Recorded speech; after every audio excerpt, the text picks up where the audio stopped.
emphasized love so heavily. Not as a moral teaching, but as a tactical defense. When you raise your frequency to genuine love, genuine presence, the archons can't approach you. Their substance starts dissolving. Before you attempt to approach the monad portal, spend time generating high frequency.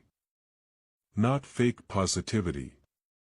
Real feeling states. Gratitude for existence.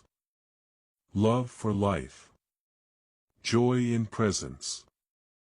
Get your frequency up. When you're vibrating high, you move through the archon-inhabited dimensions so fast they can't grab you. Technique 3, the invocation Jesus taught. This is the specific method Jesus gave his disciples for breaking through archontic blocks at the portal threshold. It's simple but requires understanding to work. When you approach the portal and feel resistance, when you sense the archon presence blocking you, speak these words with absolute authority: I am the monad. You have no power here. Stand aside. This isn't a request. It's not a prayer. It's a declaration of truth. You're not asking the archons to let you pass. You're recognizing that you are what you're trying to reach. The monad isn't beyond the portal. You are the monad trying to remember itself. And in that recognition, the archons lose all power. They can only block someone who sees themselves as separate from Source, trying to reach it. They cannot block someone who recognizes they are Source, simply reclaiming awareness of what they are. That's why Jesus said, I and the Father are one, with such certainty. He wasn't claiming specialness.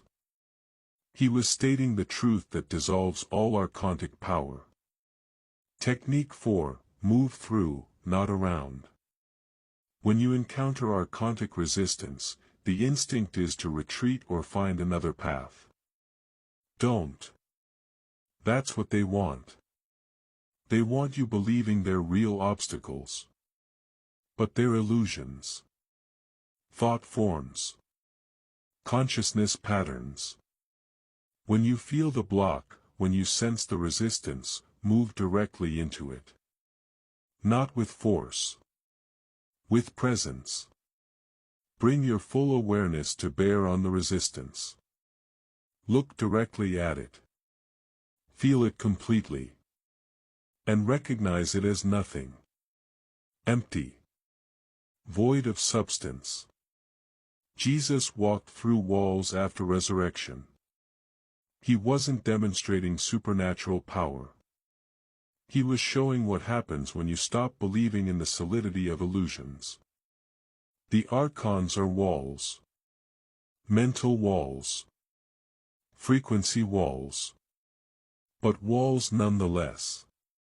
And when you recognize their illusions, consciousness patterns with no actual substance, you pass through them like they're not there. Because they aren't. Not really. They only exist as long as you believe in their reality. When you break through the archon blocks and reach the monad portal, several things happen immediately. First, you'll feel a sudden absence of resistance. For your entire spiritual journey, you felt something pushing back, making everything harder than it should be. That's been the archons. When you break through their barrier, that resistance vanishes. Forward movement becomes effortless. Natural.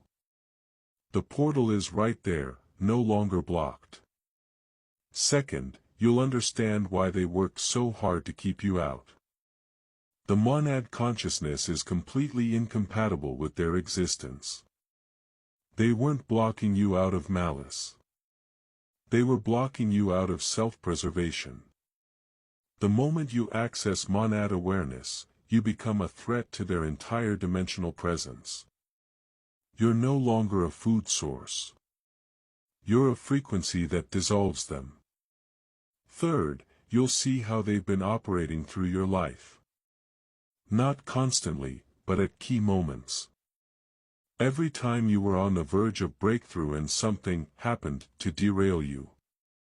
Every time you felt pulled toward expansion and suddenly experienced crisis or doubt. Every time you were about to remember something important and your mind went blank. Archontic interference. All of it. Seeing this clearly doesn't make you paranoid. It makes you free. Because once you know how they work, you can spot their influence